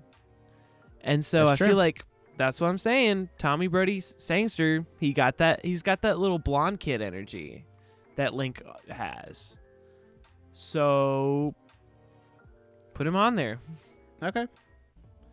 The next one, Charlie Plummer. I put that one on there. I don't remember putting that one on. Hold on, let me Google Charlie Plummer. I had to Google a picture. Don't worry, chat. Oh, I may remember to put. He's the there. one with the long hair that you said you didn't know what he was in. Yeah, but the longer I looked at him, I was like, okay, I could see it. Like, I can see it. I could see it. I do think at the end of this, after we go through all our picks, we should pick one and say who's our one of each character. Okay, and say that's our fan cast. Because right now it's just throwing names out there. Yeah. Next one for Link, Tom Felton. Now, if you don't know Tom Felton, he was Draco Malfoy in. Oh, we radically disagree on this one. In the Harry Potter movies. Now, Tom Felton is kind of old now. He looks kind of old. I think he could pull it off. I think he could pull it off. I think he could do it. You guys are sleeping on Tom Felton. He is so good in those Harry Potter movies, let me tell you. And I know that's when he was young, but he's still in the public eye, okay? He could do it. I believe in my boy Tom. I think he could do it. What's your next one? I thought you took William off. It's just wrong. I think he could do it because if you do William Felton as Link and then Emma Watson as Zelda, that could work. I did take that one off. You're right. Thank you. Old friends reuniting. All right. No. Emma Watson, Zelda. Okay. Here's the thing, though. I don't think Emma Watson would be a bad choice for Zelda. Because as I've said multiple times before, Emma Watson is very attractive. But here's the problem. One, actually, this is the only problem. She's too recognizable. Because don't tell me that when you went and sat down and watched a live action Beauty and the Beast that you didn't say, hey, that's Hermione on screen. No, you're right. And vice versa. And we're trying to avoid that. Here's what I think. I feel like Emma Watson proved in Beauty and the Beast that she has that like medieval energy. Like she can do it. She does. I just think she's too recognizable. She's too big. What for if Zelda. you did a recognizable Zelda and a nobody Link? I mean, it's not impossible. I think you could do it. It's not out of the realm of possibility. I just think she's too big. I think it'd be good. Again, I'm not saying she'd be bad. I'm saying I just think she's too big for the role. I don't know. I think she's too recognizable from Harry Potter and Beauty and the Beast. And before anybody comes at me, yes, I know she's done a lot more than those two franchises. She did. What about the movie The Circle, which is to this day the worst movie I've ever seen? She was in that. I have never seen that movie. Don't. It's legitimately awful. Did we ever think about... Hold on. This might be another one. I look at it like it sounds like a good idea in my head, And then you actually Google it. and then you're I like, think "Ew, about it, and I'm like, never mind. I take whatever, that back. never mind. Yeah, I was gonna say Daisy Ridley, but I think she's also I think she's lesser known, but I feel like she has bigger fish to fry. She has a more mature face. You Is that a know who weird she thing to could say? be? I could see Daisy Ridley as like an Impa character, I could see that. like Zelda's guardian. Yeah, Like I could see her in that kind of role. Because to your point, she does have a more mature face and does look older. She looks like an adult, but she doesn't look old. right? You know what I'm saying? She just looks like an adult because she's an adult. You know. So Emma Watson is a Zelda pick. I put on there Dakota Fanning. I haven't seen her in anything in a while, but I think that could work. I think I can see it. I think Dakota Fanning was more known as a child actress. And so if you said, "Oh, Dakota Fanning is coming back," like kind of having a third act as Zelda. Right. That would bring in a lot of audience without being someone too huge, you know? I think that could work. I could see her as like a Breath of the Wild type Zelda. Right. Like when I look at her picture, I see Breath of the Wild Zelda. And that's like immediately where my mind goes. So I don't think that's a bad choice. Yeah. I mean, that's another top tier choice.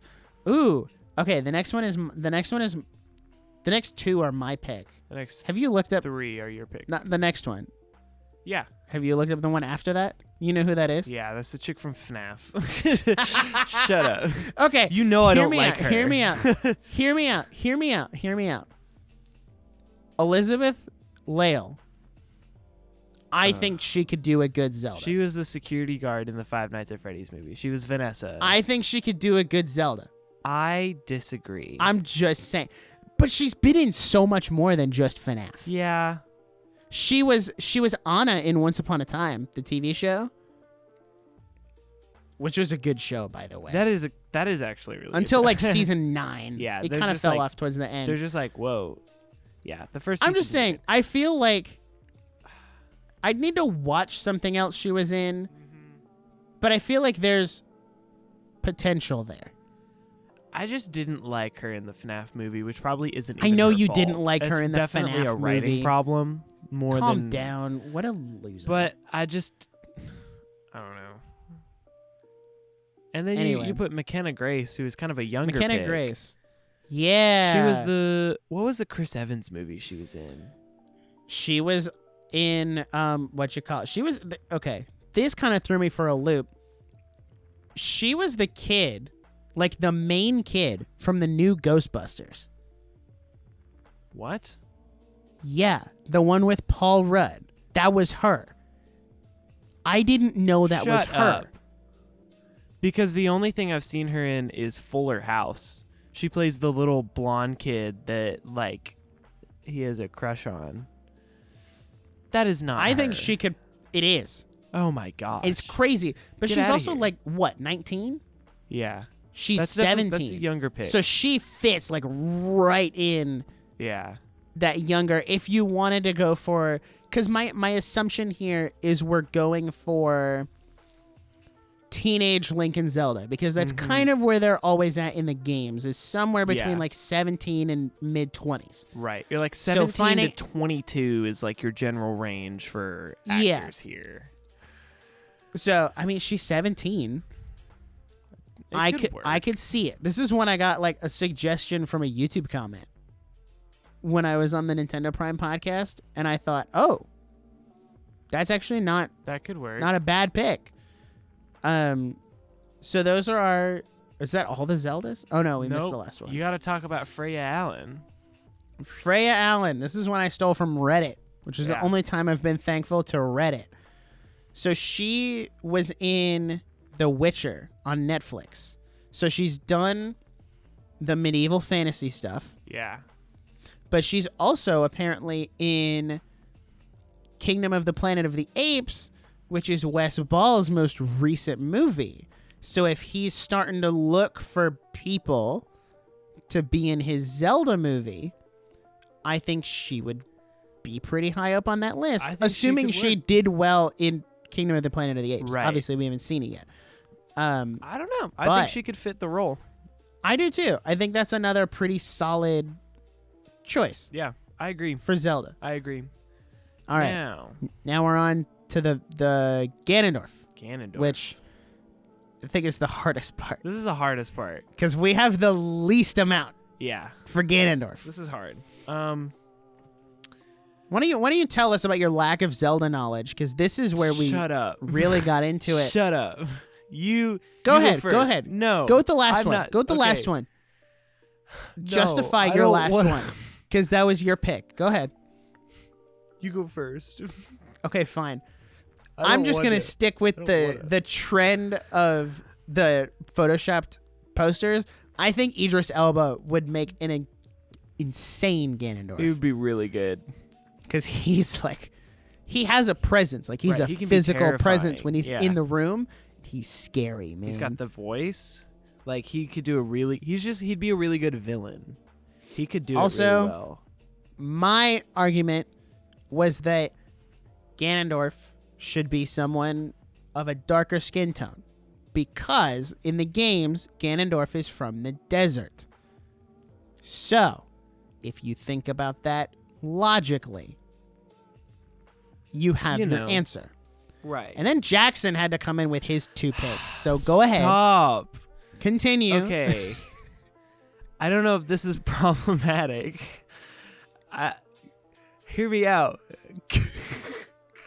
Ganondorf, Benedict Cumberbatch. Hear me out, guys. Hear me out. He was really good as Smaug, and he has a lot of range. Do you know why he was really good as Smaug? Because they put him in a mocap suit and he Stop. voiced the He dragon. could be really good. He could be good. I don't know. I pass think on he'd be Benedict good. But I like Idris Elba, and but I don't know. I think it could work. I think they could figure it out. I think Benedict Cumberbatch would make a great. Actually, I have the perfect character for Benedict Cumberbatch to play. Hold on, I'm gonna send it to you. Okay. I'm gonna text it to you. Hold on. Okay. I have the perfect character for him to play. Can you go over your other pick while I find Yes. this? So, my next pick, I think maybe Johnny Depp. I think he has the range to do it. I think the physicality would be a little more complicated because he's not like a big buff scary type actor. But I think, I don't know, depending on what their vision was for Ganondorf, it could in theory work. And that's kind of how I feel about Benedict Cumberbatch too, is, that could be him. Who is that? That's Astor from Age of Calamity. That's the Wow. prophet guy. Oh, yeah. If they found a way to work him into the movie, Benedict Cumberbatch could kill that role. That's a great role for Benedict because it's that Cumberbatch. very analytical, not over the top, but Right. what am I looking for here? Analytical Very smart. villain, Yeah. very smart Yeah. and sophisticated. That's the word I was looking Yes. for. Yeah. I think Benedict Cumberbatch could kill that role and be a subservient to Ganondorf. That's a good word. Same for Johnny Depp. I think Johnny Yeah, Depp could be agreed. kind of an insane sidekick, but I think Idris Elba Mhm. or Lawrence Fishburne as Ganondorf, He could be really good. I think that could be really good. He was really good in John Wick. Yep. And He played The a really Matrix. convincing character. Yep. He's really good in The Matrix. I don't know. Could be. It All could right. work. Man. So now that we've got everyone on the table, All right. let's go back and pick one All right. from each character and pick. Do you want to start with Ganondorf? Because I feel like Yeah. we're both going to say Idris Elba. I'm going to say Idris Elba. I Okay, know that's so we got the thing to say, but it's Idris 'cause Elba is he'd be good. Ganondorf. Yeah. What about Zelda? I think... this is so hard. Dude, I'm really in on Freya Allen. Not just Really? because it feels possible, but I feel like she was in The Witcher. She has that. She knows medieval theme. She's in cahoots with the director, but I also feel like she's not huge enough to like change your perspective on the character, you know? Like if you like The Witcher or you like Planet of the Apes, you'd say, "Oh, I saw her, she was really good." But it's not like an Emma Watson where you're like, "Oh, I know that's Emma Watson." That's my pick is Freya Allen.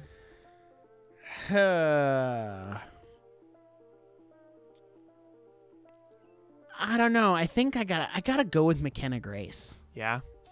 I think that's my pick because I don't know. I feel like she has the vibes. Mm-hmm. You know what I mean? Makes sense. Like I look at pictures on Google and I'm like, yeah, I can like see you could do it. Zelda. Yeah. Which not to say I don't see that for any of the other ones. I think Freya Allen is like, you're not wrong. Mm-hmm. Everything you're saying is right. But for me personally, I gotta go Yeah. McKenna Grace I'm okay with as that. my choice for Dude, Zelda. For Link, Tom Holland. ideally, Tom Holland. I want no one. Tom Holland. Ideally, I want someone who's not. You want no one, so Link's just not in the no movie Link. at all. I actually just want a feminist Zelda movie where she goes and saves herself. That would be really great. Thanks, guys. And then Luigi comes and saves her, and then Charlie Day saves the day. Charlie you know? Day just shows up. That'd be out of nowhere. great. Like physically Charlie Day dressed as Luigi. I would really love that. That would be so funny. That'd be great. I would love if they trolled us really hard and did that. Anywho, for Link, I really want a nobody, but I know it's not going to happen. So I'm going to say Thomas Brody Sangster or Tom Holland. You know, it's kind of whatever. I'll take it. So we're going Tom. We're going Tom either way. Yeah. Why is everyone named Tom or Thomas? You know, there's one picture on Google where Thomas Brody Sangster has like, he's got the side part going. Right. Or not the side part, but like the hair on the side. Yeah. He's got a little mustache. Not that Link ever had a mustache. Right. But like I look at that picture and I'm like, yeah, I see the vision. Right. I can see that. It could work. Let him cook. So outside of Tom Holland, because that is probably the obvious choice. That is Right. much like Freya Allen. I think it's like kind of like the most realistic choice. Yeah, Too. yeah. You're like, Yeah. dang. I feel like this is probably what's gonna happen. Outside of that, I'll say Thomas Brody Sangster. Yeah. Yeah. So Agreed. that's our. Hold That's on. our Let me fan pull up cast. Google here to look up like each and like pull them up side by side and be like, yeah, this is the cast. this is the cast. I can't believe Yeah. you put Emma Watson down. I'm still mad about that. What? I don't know. I think it would work. That's kind of I what don't. everyone. That's kind of what everyone on like Reddit and stuff is saying too. I They're know, like, but that's the problem. Is that's what they all want, and so it's like, it's too mainstream. Have some creativity. I spelled Idris Elba's name wrong. That was very embarrassing. Oh, I forgot he played Heimdall.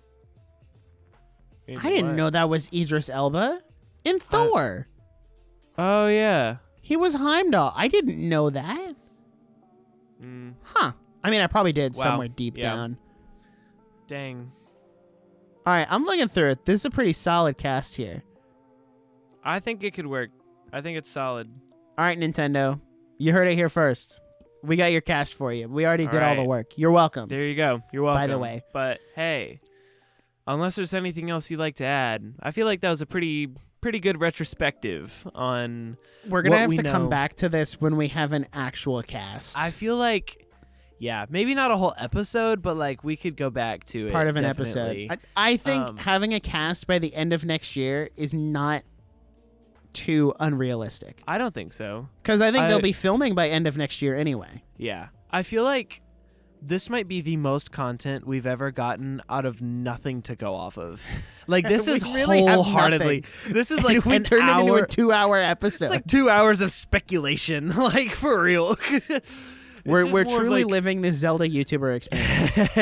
It's like what like, if A What if- still frame, and then 2 hours later. What if off of let's dive in here. one cryptic tweet, we did a 9-hour podcast? We're like, but if you look at this word, If it you look at says the way he this. spaced the letter A here, that could mean this. Gosh, well, thank you so much if you made it this far to listening to this episode of the Nerdiest podcast. If you like what we're doing here and you want to support the show, you should become a Patreon or a Spotify member where you get super exclusive content every month from us. And shout out to Bearded Mana, our Patreon, and our mystery Spotify subscriber. If you are a Spotify member, please send an email or a DM on Instagram or on Twitter or something so that we know who you are so we can thank you personally. But if you're out there, thank you. We really appreciate you being a Spotify member.